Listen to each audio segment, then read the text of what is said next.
Le Conservatoire des frégates ensevelies, épisode 5, la visite de l'André Malraux. Le Drasme dispose de navires de recherche et d'embarcations légères pour soutenir les programmes de prospection, d'expertise et de fouilles qui leur sont dévolus. Profitant de l'ancrage de l'André Malraux à Lanester, nous vous invitons à suivre sa visite en compagnie d'Olivia Hulot. Bonjour Martine, alors tout d'abord je vous souhaite la bienvenue sur ce navire, sur l'André Malraux, qui est en ce moment au quai à Lanester. Nous sommes sur le pont. Alors qu'est-ce que vous pouvez nous dire sur ce bateau et sur son aménagement ? Alors l'André Malraux, c'est un navire qui appartient au ministère de la Culture. Il est inscrit aussi dans le cadre de l'action de l'État en mer et il est dédié à la recherche archéologique sous-marine. Alors il appartient au DRASM, le département des recherches archéologiques, subaquatiques et sous-marines. Le DRASM a été créé en 1966 par André Malraux, quand il était ministre de la Culture. Il est basé à Marseille et il a en charge la gestion, l'étude, la protection et la valorisation du patrimoine immergé sur l'ensemble des eaux sous juridiction française, territoire ultramarin inclus. Et il est basé à Marseille. Donc chaque archéologue chez nous est responsable d'une façade maritime donnée, et en l'occurrence, pour ce qui me concerne, c'est la Bretagne et la Loire-Atlantique. Le navire, il est assez long puisqu'il fait 36 mètres 30. Il est construit en composite, c'est-à-dire en résine. Il a été construit fin d'année 2010 début et toute l'année 2011 sur les chantiers H2X à La Ciotat, qui font des navires en composite. Et il a été inauguré et baptisé en janvier 2012, en Méditerranée à l'époque. À l'époque de son baptême et dans les années qui ont suivi, il a travaillé à la fois en Méditerranée et en Atlantique, Manche-Mer du Nord. Et depuis peu, depuis le lancement d'un autre navire qui fait lui 46 mètres, qui s'appelle l'Alfred Merlin, il est surtout basé sur les côtes du Ponant, ce qui permet aux équipes dont je fais partie de profiter de cette unité nautique plus aisément. Il n'a pas deux façades à faire. Alors sur le pont sur lequel nous sommes, c'est un pont en bois, donc on est sur un navire de travail, donc effectivement c'est un pont de travail. On voit sur l'arrière du navire un portique qui est un portique qui se déploie en fait quand on est en opération. Donc là il est vers nous et il va être basculé vers l'arrière quand il est en opération, et ça nous permet de tracter différents appareils de détection en rajoutant une poulie, on rajoute une poulie compteuse notamment, et ça nous permet, une fois qu'il est débordé, de tracter un magnétomètre pour détecter les variations du champ magnétique terrestre. Et avec le treuil scientifique qui est ici, vous voyez, il y a une petite partie qui est vide d'appareil. Et bien en fait, on fixe le poisson que vous avez vu, le magnétomètre. Oui. Ça passe dans la poulie et il est tracté derrière le navire, à bonne distance. Quoi, c'est ça. Et on peut mettre en série un autre appareil qui est un sonar à balayage latéral, qui du coup, comme ça, on a deux capteurs à l'eau. Et sur une même ligne, l'équipage et le capitaine va suivre un trajet déterminé et faire des lignes parallèles, mais très régulières. Et les deux appareils vont enregistrer chacun ce qui est leur caractéristique, à savoir l'un, la variation du champ magnétique terrestre, et l'autre, il va insonifier le fond. C'est un appareil acoustique, il envoie une onde, et donc du coup, on va avoir une bathymétrie en 2D et en noir et blanc du fond. D'accord. Ils sont complémentaires, quoi, en fait. Ils sont complémentaires parce qu'ils ont deux champs différents. Un, détection magnétique, l'autre, appareil acoustique. Et sous la coque, ce que pas grand monde peut voir, on a sur une gondole en résine un sondeur multifaisceau. Et c'est un appareil qui est comme le sonar à balayage latéral, mais lui qui est monofaisceau, mais celui-ci là, multiples faisceaux de détection, acoustique toujours, et qui permettent d'avoir une bathymétrie du fond très précise. Et c'est ce qu'utilisent aussi les océanographes, etc., d'Ifremer ou du service hydrographique et océanographique de la marine, le CHOM. Et pour que on sache où sont toujours ces appareils, sur la partie tribord du bateau, donc on va se déplacer sur la droite, vous avez cette grande perche longiligne qui est sur le côté redressé. Et quand on est en opération, l'équipage la bascule dans l'eau, mais préalablement on met à l'extrémité un appareil qui s'appelle en l'occurrence un GAPS, sans faire de publicité, et qui est une balise acoustique qui va parler avec les appareils par des ondes acoustiques et nous dire exactement où il se trouve en temps réel, ce qui permet de calculer plein de choses et de participer de la localisation des poissons sous le bateau. Et le navire, à ce moment-là, quand il tracte ce qu'on appelle des poissons, le maïtomètre et le sonar, il va à une allure très faible. Il est maximum à 3 nœuds. Et surtout aussi quand la perche est dans l'eau, pour pas risquer de briser l'épaule, je dirais, et l'articulation de la perche qui est dans l'eau, il faut que ce soit nécessairement à petite vitesse. Donc sur l'arrière, on a aussi cette zone arrière qui est dédiée aux plongeurs. Puisqu'effectivement, une des spécificités de l'André Malraux, c'est aussi de pouvoir nous permettre d'intervenir pour des opérations en plongée sous-marine. Donc on peut accueillir aussi des robots qui sont mis dans ce cas-là à l'eau par le portique qu'on vient de décrire, mais on peut aussi plonger, et c'est souvent une caractéristique et ce qu'on préfère jusqu'à 50 mètres, donc de plonger et d'étudier les sites en plongée. Donc on sort du navire, mais on va faire là le cheminement de ce qu'on fait quand on est sur le pont, on descend les marches, on saute dans l'eau, et en général, il y a une bouée qui nous rattache au site qu'on a posé préalablement, et les gens descendent du bout de la bouée et arrivent sur le site archéologique pour travailler. Et quand on travaille, souvent on a besoin d'aspirateurs à sédiments. Donc ici, vous avez une pompe archéologique qui est mise en marche par l'équipage, par le bord, et on raccroche à l'extrémité de la pompe une manche pompier, une manche souple. C'est un tuyau comme les pompiers, mais plus gros. C'est 7 cm de diamètre, et du coup on envoie de l'eau sous pression qui alimente nos aspirateurs à sédiments. Voilà pour ce qui est de cette partie-là. Et là, il y a une annexe pneumatique de sécurité des plongeurs. C'est-à-dire, dès lors qu'on a des plongeurs à l'eau, comme on travaille dans des zones aussi à courant, qu'il peut y avoir un plongeur qui part en dérive, c'est obligatoire d'avoir pneumatique à l'eau et qui nous permet de récupérer un plongeur en difficulté ou de faire un autre type de manip. Ou bien, si la mer est trop formée et que l'André Malraux ne peut pas récupérer les plongeurs, mais qu'on considère qu'on peut quand même faire une opération, à ce moment-là, on plonge du pneumatique. Et le compresseur, les bouteilles, c'est sur le pont aussi ? Alors, dans ce petit local qui est sur le pont, qui est donc bâti, qui appartient au navire, il y a une locale de sécurité des plongeurs. Notre collègue qui en charge de la sécurité, qui nous dit vous allez plonger par rapport à la profondeur et par rapport à la hauteur d'eau, vous allez plonger tant de temps, et puis je veux que vous remontiez sur le pont avec 50 bars dans votre bouteille, et c'est là aussi, il a un tableau pour nous mettre ce qu'on appelle un narguilé, c'est-à-dire une espèce de pieuvre avec des détendeurs au bout, qui nous met à 6 mètres et qui nous permet de faire des paliers à l'oxygène pur. L'oxygène, vous voyez les bonbonnes, les 3 bonbonnes qui sont là, plongées, c'est de l'oxygène pur. Et ça nous permet de faire des paliers à l'oxygène. Et l'oxygène, en fait, a plein de vertus pour les plongeurs. Et en fait, on est en meilleure forme et ça limite les paliers. Et c'est vraiment précieux. Donc là, le local est fermé. Et pour gonfler les bouteilles... Alors du coup, l'autre espace que vous avez sous les yeux, c'est un container 10 pieds dans lequel est stocké beaucoup de matériel pour le bord.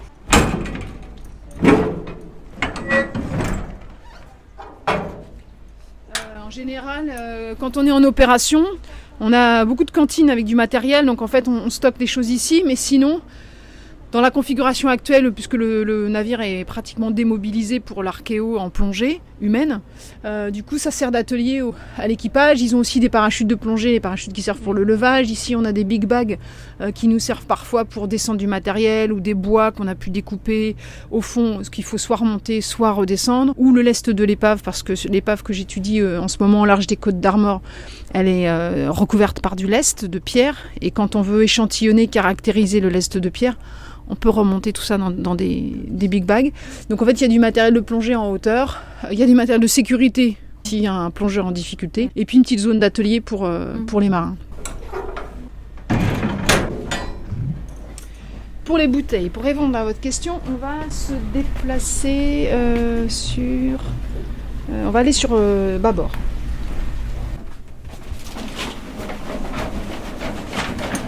Les bons plongeurs accueillent des bouteilles de plongée et les équipements de plongée des plongeurs quand ils sont en opération. Et dessous les bancs, on a chacun notre caisse avec notre petit matériel. On y met nos palmes, notre masque, nos ceintures de plomb, couteaux, tout ce qui va nous servir pour nous équiper. Les bouteilles, elles restent à poste pour être gonflées, c'est-à-dire on revient de plonger, on la pose sur le banc et après, l'équipage ou le contrôleur des opérations hyperbares, avec ce type de dispositif, branche, raccorde ici la bouteille et envoie de l'air sous pression. Alors ils ont possibilité de gonfler avec de l'air, donc l'air ambiant. Hein. On dit souvent des bouteilles d'oxygène, mais non, les bouteilles d'oxygène, c'est pour servir, pour alimenter, pour les paliers. Le reste du temps, c'est des bouteilles avec de l'air compressé. Ou on peut faire un mélange suroxygéné, qui s'appelle du coup du nitrox, et qui nous permet d'avoir moins de paliers, jusqu'à une profondeur de 30 mètres, c'est utilisable. Après, on ne peut plus. Ça nous permet de maximiser notre temps au fond et d'être en meilleure forme et de faire moins de paliers. Qu'est-ce qui se passe quand on n'a pas respecté ces physiologiquement, il se passe plein de choses. C'est aussi pour ça qu'il faut être formé à la plongée et pas forcément acheter un équipement et se dire je vais aller plonger le week-end. Pour un niveau, il faut vous former. Oui. Pour plein d'aspects, notamment l'aspect physiologique. Quand on respire de l'air comprimé, on emmagasine, nos tissus vont emmagasiner de l'azote et des petites bulles d'azote qui vont être circulantes dans notre organisme, et il faut que ces bulles s'évacuent par les poumons, donc par la respiration douce après la plongée doucement, et il faut surtout qu'on remonte à une vitesse donnée, donc 10 mètres minutes, pour que du coup ces petites bulles elles prennent pas trop d'importance, parce que comme vous le savez, sous la mer, en fonction de la profondeur, on prend un bar tous les 10 mètres. Donc à 10 mètres, on a le bar atmosphérique, le bar ambiant, et les 10 mètres, le bar des 10 mètres, donc ça fait 2 bars, 3 bars, et ainsi de suite. Donc pour vous donner une idée, à 30 mètres, par exemple, la ceinture de plomb qu'on a serrée et qui est bien ajustée au départ, elle tourne, parce que nous-mêmes, on est comprimés. Donc quand vous remontez, les gaz vont se dilater, puisque la pression, elle, va diminuer. Les gaz qui étaient comprimés ici, ils se dilatent. C'est pour ça que les bulles des plongeurs, quand on reste à la surface et qu'on surveille les bulles, elles sont très grosses, parce que ça s'est dilaté. Et ça fait pareil dans notre corps. Si vous ne respectez pas ces normes-là, c'est comme si vous avez secoué une bouteille de Perrier, et donc ça fait un dégazage anarchique. Et à ce moment-là, oui, vous pouvez coincer des bulles dans les articulations, plus graves dans les poumons, et avoir des problèmes évidemment physiologiques importants, et donc passer dans un caisson de recompression. Si vous retenez l'air, par exemple, faire une surpression pulmonaire, ça fait des dégâts. Mais ça, c'est le mauvais côté de la chose, c'est-à-dire quand on n'est pas formé, qu'on ne fait pas attention. Si on respecte les règles... On travaille avec des règles du ministère du Travail, parce qu'on est plongeur professionnel, et avec une réglementation liée à notre service, avec des procédures, avec des... Voilà, on est soucieux de mettre en place énormément de garde-fous pour que ces accidents n'arrivent pas. D'ailleurs, je touche du bois. C'est un pont en bois, ça n'arrive pas.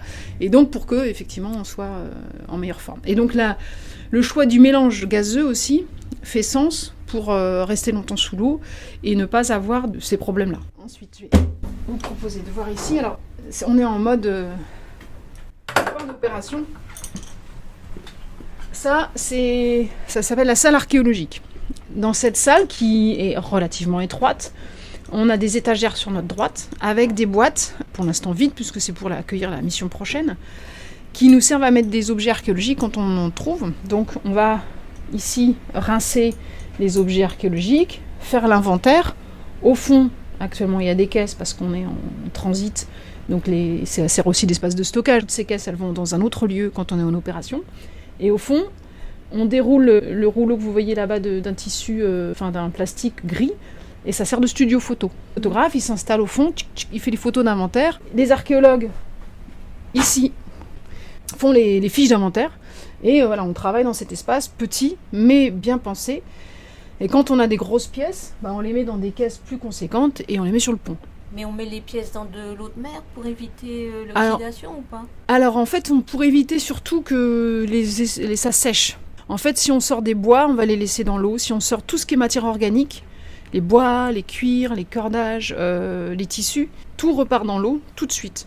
La céramique aussi, parce qu'en fait, il faut la dessaler, donc la céramique, elle reste en eau de mer, et dès que l'opération est finie, elle part en dessalage dans de l'eau douce, avec des bains successifs, un conductimètre qui permet de mesurer la salinité de l'eau, et tous les mois ou toutes les 2 semaines, on vérifie la salinité. L'eau est surchargée, c'est le principe de l'osmose, avec votre morue salée. Le week-end, vous mettez dans un bac d'eau, l'eau, quand elle est saturée de sel, vous changez l'eau, etc. Pareil pour les céramiques et pareil pour un certain nombre d'objets. Ce qu'on a sous les yeux, qui n'est pas à être là d'habitude, mais là c'est du stockage provisoire, ce sont des barres de carroyage. Quand on fouille sous l'eau et qu'on monte un chantier, on va monter ces barres qui font des carrés là de 2 mètres par 2, et du coup qui sont assemblées entre elles avec des différents éléments de fixation. Ça, ce sont les pieds. Et puis on va assembler toutes ces barres ensemble. Donc on a aussi des barres de coupe ici qui nous permettent de faire des relevés sur une épave de façon transversale ou longitudinale. On va mettre des grandes coupes en place. Voilà. Il y a du stockage. Vous voyez mes petites malles qui, depuis ma fin d'opération il y a 3 semaines, attendent la prochaine mission. Elles descendent en cale dans pas longtemps. Et puis, comme on se succède à plusieurs archéologues sur les missions, on range tout notre paquetage, part en cale. Et quand on revient, ça remonte. Et je vous ai pas montré, mais je vais peut-être prendre pour tout à l'heure les bandes de coton qu'on utilise. En fait, dans cette salle archéologique, on a du matériel qui va servir à protéger les objets. On fait un briefing tous les jours avant la plongée. Quand on fait un briefing avec l'équipe, chacun sait exactement ce qu'il a à faire. C'est souvent chirurgical. Ça se passe pas toujours comme on a prévu parce qu'il y a plein de conditions en mer qui font que, et en plongée qui font que c'est pas toujours comme on a prévu. Mais justement, c'est pour ça qu'on fait des briefings et des débriefings individuels et puis un nouveau briefing à la plongée suivante. Les gens partent, ils savent qu'ils vont trouver potentiellement des mobiliers archéologiques, donc des objets.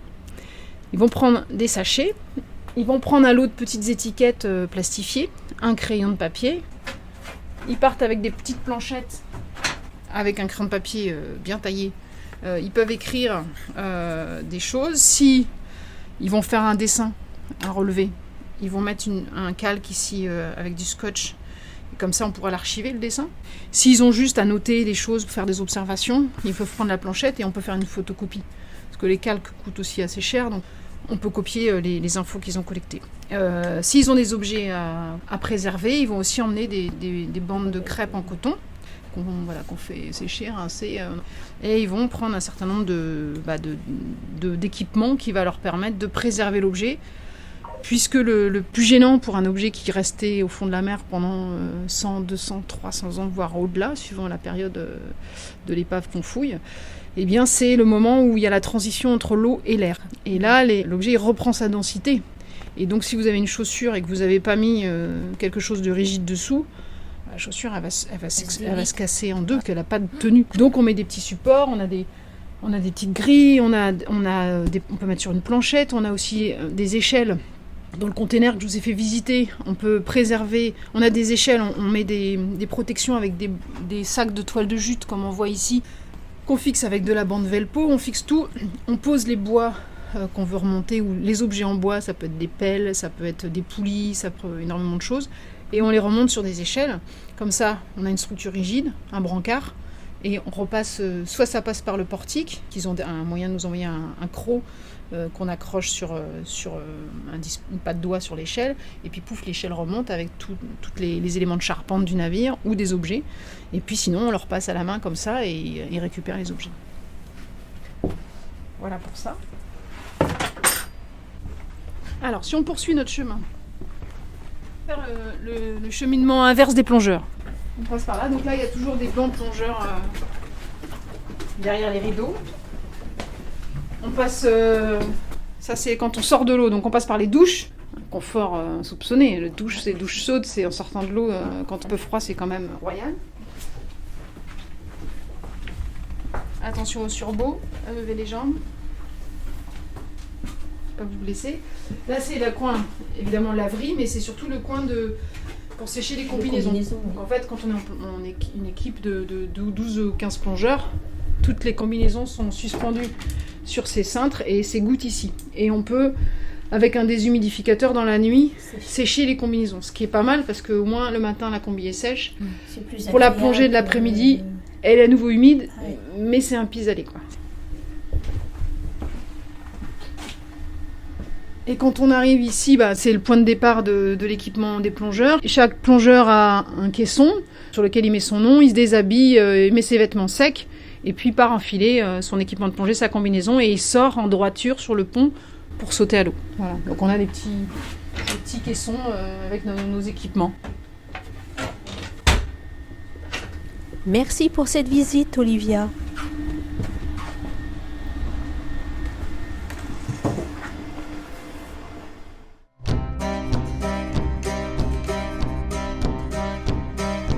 Le Conservatoire des frégates ensevelies, réalisation et prise de son Martine Ouellet, une production Radio Balise soutenue par la région Bretagne.